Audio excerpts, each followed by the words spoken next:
दोस्तों नमस्ते, जय हिंद, वंदे भारत, वंदे मातरम।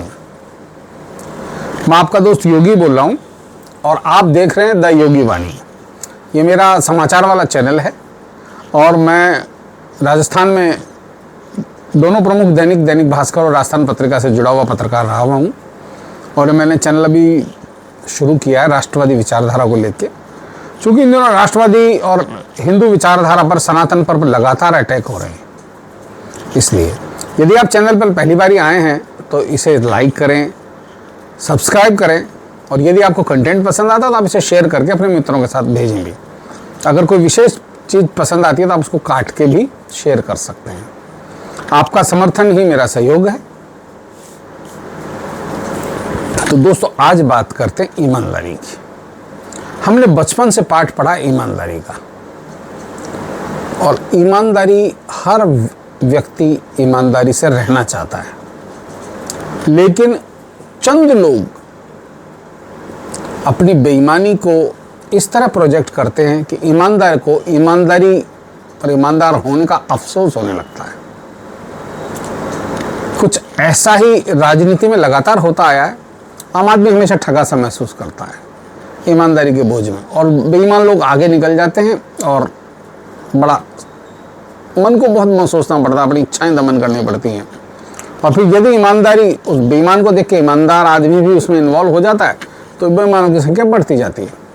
हालांकि मेरा मानना है राम राज्य में जितने प्रतिशत लोग बेईमान थे, आज भी उतने ही लोग बेईमान हैं। सिर्फ फर्क पड़ गया उसके प्रचार प्रसार का। उस समय मौखिक प्रचार प्रसार था, लोग इतनी दूर पहुंच नहीं पाते थे। अब आजकल बेईमानी का महिमा मंडन होना तो बाद में चालू हुआ, लेकिन मंडन होना शुरू हो गया। मतलब उसका प्रचार प्रसार पहले अखबार में आ गया, फिर टीवी आ गया, आजकल सोशल मीडिया आ गया। खटाक, कोई चीज़ रुकती नहीं है। आप बिल्कुल शीश महल में बैठे हैं। तो इस ईमानदारी की बात, अचानक ईमानदारी की बात क्यों आई?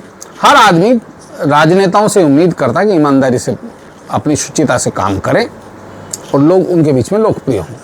बहुत सारे लोग ईमानदारी का आवरण ओढ़ते हैं और पीछे से करते हैं।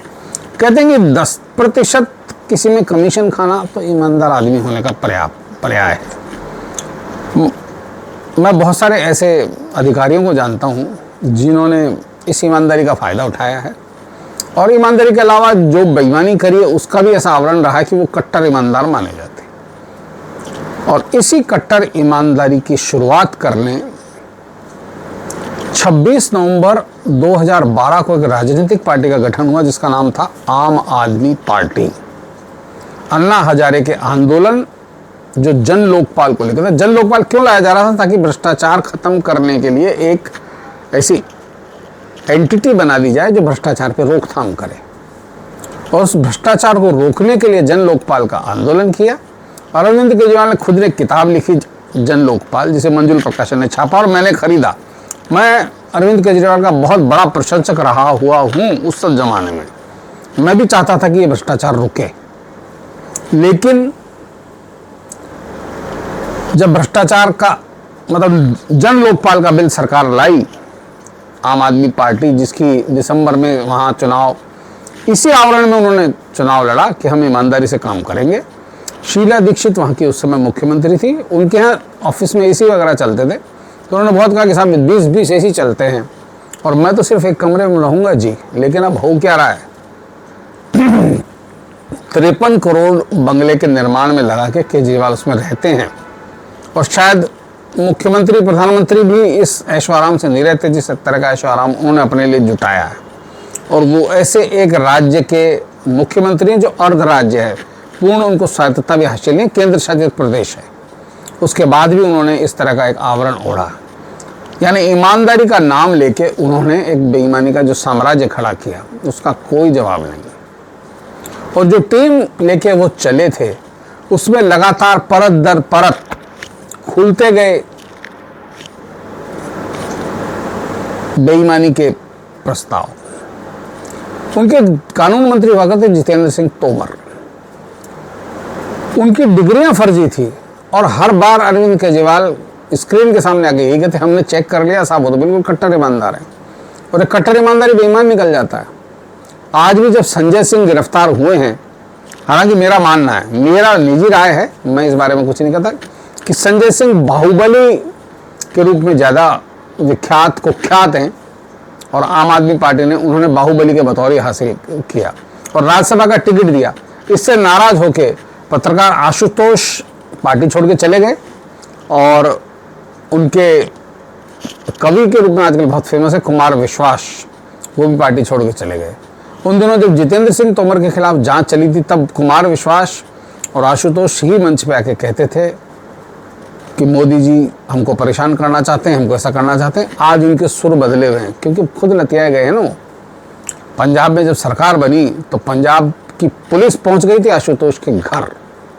ये सोचिए, प्रशांत भूषण और योगेंद्र यादव को तो पार्टी विरोधी गतिविधियों में बाहर निकाला गया। अरविंद केजरीवाल अपने रास्ते के कांटे सारे एक साथ दूर करते जाते हैं। भारत के पूर्व प्रधानमंत्री लाल बहादुर शास्त्री के पोते और द्वारका सीट पर आम आदमी का चुनाव लड़ने वाले आदर्श शास्त्री अरविंद केजरीवाल को छोड़ के चले गए। छोड़ के चलने वालों का लिस्ट बहुत लंबी है। अब कुछ नामों पे आज गौर करें, हम बताएं आपको। प्रशांत भूषण वकील हैं, हालांकि अभी भी मोदी विरोध में लगे हुए हैं।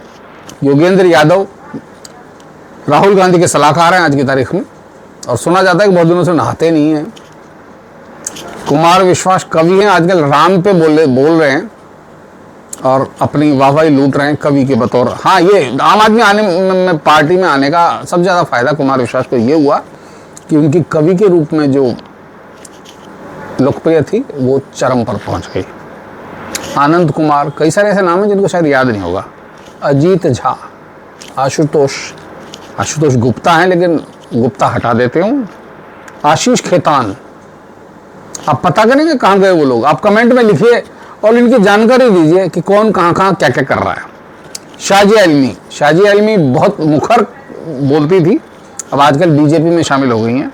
कपिल मिश्रा, ये आम आदमी पार्टी के एमएलए रह चुके हैं, ये भी बीजेपी में शामिल हो गए हैं।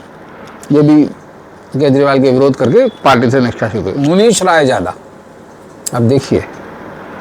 राजमोहन गांधी, अलका लांबा कांग्रेस में शामिल हो गई हैं, इनको थोड़ा मेरे को जानकारी जो बता रहा हूँ। मयंक गांधी, अंजलि दमानिया, जीआर गोपीनाथ, अशोक चौहान, गुरप्रीत सिंह, एक सोमनाथ भारती का तो नाम आपने सुना ही होगा और बहुत सारे आईएएस भी इसमें शामिल थे। तो इसके बाद आप देखिए,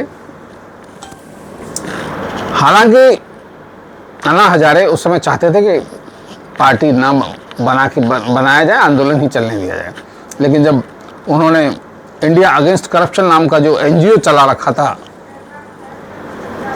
अरविंद केजरीवाल ने, उसमें लोगों के वोट मांगे गए तो वोटों के आधार पर तय हुआ कि चुनाव लड़ा जाए और उस चुनावी राजनीति में वो कूद पड़े। और अब आप देखिए भ्रष्टाचार में किस आखंड तक डूबे और कितने बेशर्म लोग हैं कि पर्दे पे आके कहते हैं कि साहब जी कुछ नहीं मिला जी। जब कुछ नहीं मिला तो उनके जो पूर्व उप मुख्यमंत्री हैं मनीष सिसोदिया 8 महीने से जेल में खाए बैठे हैं। हाई कोर्ट से उनको जमानत नहीं मिल रही, सुप्रीम कोर्ट भी उनको जमानत नहीं दे रही। अगर उनको कुछ है नहीं तो उनको जमानत क्यों नहीं दी जा रही? सत्येंद्र जैन बीमारी का बहाना लेके जमानत पे, मतलब वो भी लगातार जेल में रहे हैं।